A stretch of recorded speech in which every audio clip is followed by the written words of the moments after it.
Bon, moi je voulais savoir, qu'est-ce que vous comptez faire pour les fauteuils roulants, pour les personnes handicapées en fait? Dans ce mandat, nous n'oublierons personne.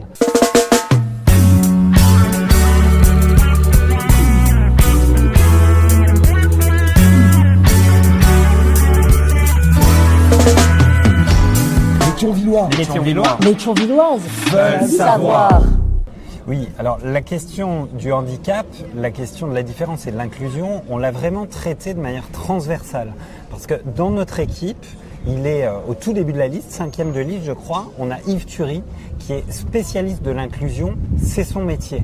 Donc sur le handicap physique bien sûr qui est visible, mais également sur les handicaps invisibles. On a différentes réponses, mais est-ce que tu peux nous dire les problèmes auxquels tu es confronté déjà? Alors moi c'est tout ce qui est transport en commun. Les bus en ce moment, les trappes ne fonctionnent pas particulièrement, donc je suis un peu... Voilà.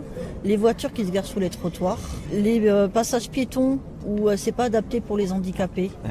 C'est-à-dire que dès la fabrique de la ville, en fait, faut penser une ville équitable. On cherche l'équité, c'est-à-dire que tu puisses avoir la même possibilité de vivre dans la ville que moi, qui ne suis pas en fauteuil. Alors, justement, il y a la question des transports que tu as évoqué et la question de la fabrique de la ville. Dans la fabrique de la ville, effectivement, dans tous les projets nouveaux, on pense les questions de mobilité, mais pas que. On pense comment on prévient une personne sourde, par exemple, qu'il y a dans un bâtiment un incendie. Ça passe par des signaux lumineux spécifiques. Donc ça, c'est dans la fabrique de la ville, dans l'urbanisme. Il faut qu'on pense en fait au trottoir, au bateau et à un circuit qui soit tout aussi apaisé pour la personne qui est en fauteuil que pour la personne qui a ses deux jambes. Ça, c'est un premier élément. Le deuxième élément, c'est la question des mobilités. Donc là, tu l'as dit, les bus ne sont pas ou peu adaptés. C'est-à-dire que déjà, on utilise des bus et des cars. Donc déjà, il faudrait qu'on utilise uniquement les bus urbains. Ça, c'est le premier élément. Aujourd'hui, c'est pas le cas. Et ensuite, on a des systèmes qui sont défaillants. Donc, dans les systèmes défaillants, ce qu'il va falloir faire demain, c'est réparer, mais surtout passer au bus à haut niveau de service. Le bus à haut niveau de service, c'est l'équivalent du Métis qu'ils ont à Metz. Ce Métis, on l'a payé. On a payé des bus, on a payé des voies de bus, donc aménagées avec les bateaux. On a payé le bus qui vient te chercher en fauteuil et qui t'y met.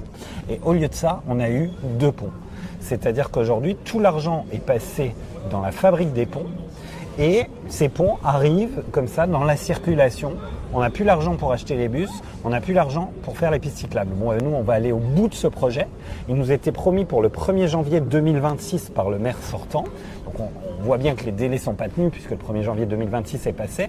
Là, on nous donne des délais, on va les réévaluer, évidemment. Mais en tout cas, c'est une priorité parce qu'on l'a payé et on voit bien que la population en a besoin. Tout à fait.